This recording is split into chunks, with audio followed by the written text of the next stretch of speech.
ជំរាបសួរអ្នកខ្ញុំឈ្មោះស្រីបុប្ផាខ្ញុំមានអាយុ28ឆ្នាំហើយខ្ញុំមានបងប្អូន8នាក់ខ្ញុំគឺជាកូនទី3ហើយឪពុកម្ដាយរបស់ខ្ញុំគាត់ធ្វើស្រែចម្ការហើយខ្ញុំគឺជា Food and Beverage Manager តោះចាជំរាបសួរអញ្ចឹងបងមកថ្ងៃនេះគឺគ្រាន់តែចង់មកបង្ហាញអំពីបទពិសោធន៍ដែលបងធ្លាប់ឆ្លងកាត់ពីមុនមកតាក់ទងទៅនឹងបដិសណ្ឋារកិច្ចខ្ញុំគឺជា Food and Beverage Manager ហើយការងាររបស់ខ្ញុំគឺខ្ញុំតែងតែបង្ហាត់បង្រៀនសិស្សតាក់ទងនឹងការ survey ការធ្វើភេសជ្ជៈការសម្អាតជំនាញភោជនីយដ្ឋានអញ្ចឹងយើងបោចស្មៅហ្នឹងណាដោយសារតែថ្ងៃហ្នឹងស្មៅរាញ់រងហ្នឹងរៀងច្រើនជាងគេអញ្ចឹងបោចទៅស្មៅនៅមានបោចពីកាមឯហើយអត់ឯងមើលដល់ពេលដែលយើងលក់ថ្ងៃនេះអីយើងដកអាណារៀងធំនេះយើងកាត់មកកណាត់ទៀតដកដូចយើងដាយអីខ្លាចវាងាប់អញ្ចឹងយកកត្រៃមកកាត់ហើយក៏ក្វិតមកហើយយកទៅក្លុកហើយក៏ដាក់លេមិនជុះពេលព្រឹកឲ្យភ្ញៀវអញ្ចឹងបោចស្មៅទៅហើយបោចឲ្យស្អាតទៅហើយចាំពេលបោចនឹងហើយចាំទៅធ្វើតនៅខាងនោះទៀតខ្ញុំមកក៏ដាក់ផ្សិតថែម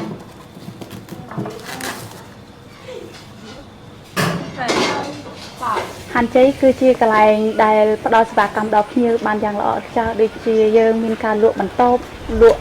ភេសជ្ជៈម្ហូបហើយកន្លែងយើងគឺកន្លែងដែលផ្ដល់សេវាដ៏ល្អសម្រាប់ភ្ញៀវហើយកន្លែងយើងគឺមានអគារសមាធិចាមានអគារសមាធិយ៉ាងស្អាតហើយមានគ្រូបរិញ្ញាយូហ្គាហើយបន្ទប់របស់យើងគឺសាងសង់អំពីអាស័យមានរចនាបថស្អាតបែបបុរាណចាឬក៏គាត់មករៀនជំនាញគឺយើងមានការបង្រៀនសិស្សដូចជាការ train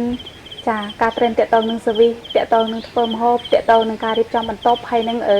ខាង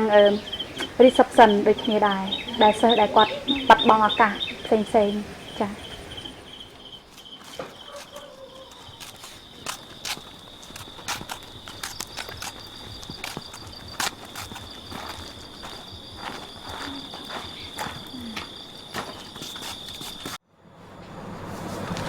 មួយទឹកហើយmới trong cỡ phá hai người bọc ai dữ nè chim trái nhiều ở phía trong tức là đang quỳ lên thế để trình chuẩn chưa cho mau phải phạt chặt đá tôi tắt hai người bọc ai bọc ai cọ sọt đá đây hai chỉ sai cái đặc sơ tại tao khao này trong tay không ở trong tay ai hộp cái gì quên tại đây ហើយនៅនោះគឺខ្ញុំបានតលេងអ្នកគ្រូលោកគ្រូនៅពេលដែលខ្ញុំទំនេរពីការងារគាត់បានសួរតាក់ទងនឹងការធ្វើការងាររបស់ខ្ញុំពីការសួរសុខទុក្ខហើយខ្ញុំក៏បានជួបស្នេហ៍ស្នាលជាមួយនឹងបងប្អូនប្រាប់គាត់អំពីជីវប្រវត្តិដែលខ្ញុំឆ្លងកាត់ពីមុនមកទៅដល់ពួកគាត់ឲ្យគាត់ខំសិក្សារៀនសូត្រដើម្បីជោគជ័យទៅថ្ងៃមុខតាក់ទងនឹងការកុបបោះបង់ឲ្យយើងខំតស៊ូទៅមុខដើម្បីជោគជ័យអញ្ចឹងនៅពេលដែលខ្ញុំនៅក្នុងគឺខ្ញុំបានរៀនតាក់ទងទៅនឹងថ្នាក់ព្រាហ្មណ៍ដូចគ្នាដែរថ្នាក់ព្រាហ្មណ៍គឺយើងរៀនអំពីជំនាញផ្សេងៗដែលយើងស្រឡាញ់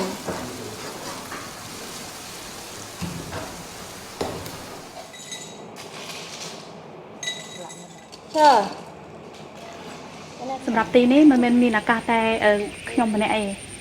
គឺជួយបានមនុស្សច្រើនណាសម្រាប់សិស្សដែលគាត់មកសិក្សានៅនឹងអ្នកខ្លះបានខ្លាយទៅជាមេចុងភៅអ្នកខ្លះខ្លាយទៅជា staff អ្នកខ្លះខ្លាយទៅជាកូនកវិតរបស់មេចុងភៅហើយអ្នកខ្លះមានប្រាក់ខែថ្លៃហើយអ្នកខ្លះការងារល្អជាងខ្ញុំទៀតហើយអ្នកខ្លះបានខ្លាយទៅធ្វើការនៅឆ្ងាយខ្លាយជាអ្នកគ្រប់គ្រងគេអញ្ចឹងកន្លែងហ្នឹងគឺផ្ដល់ឱកាសច្រើនមែនទែនដល់ពួកគាត់មានចំណូលចាមានចំណូលគ្រប់គ្រាន់ហើយពួកគាត់មិនថាអ្នកពិការក៏អាចរៀនបានមិនថាអ្នករស់នៅជាមួយជំងឺអេដក៏អាចមកសិក្សាបានអ្នកក្រខ្លាំងអ្នកបោះបង់ឱកាសអ្នកឬក៏គ្មានលុយបន្តការសិក្សាក៏អាចមករៀនជំនាញនៅនឹងបានអញ្ចឹងនៅនឹងល្អខ្លាំងមែនទែនជួយដល់កុមារពិបាកច្រើនដូចជាអ្នករស់នៅការរំលោភបំពានផ្សេងគឺគាត់អាចមកសិក្សានៅនឹងបានខាងយើងអត់មានការរើសអើងទេគឺយើងចាទទួលពួកគាត់ឲ្យរៀនជំនាញហើយផ្ដល់ដំបូន្មានល្អឲ្យគាត់មានទំនុកចិត្តក្នុងការរៀនបន្តហើយនឹងការរស់នៅបន្តថែមទៀតពីមនុស្សម្នាក់ដែលអត់សូវមានទំនុកចិត្តអត់ចេះមកច្រើនតែឥឡូវខ្ញុំបានផ្លាស់ប្ដូរខ្លួនឯងច្រើនមែនទែន180ដឺក្រេគឺខ្ញុំផ្លាស់ប្ដូរខ្លាំងហើយខ្ញុំពិតជាប្រោតខ្លួនឯងមែនទែនចាមានមោទនភាពចំពោះខ្លួនឯងខ្លាំងណាស់មកដល់ឥឡូវហ្នឹងចា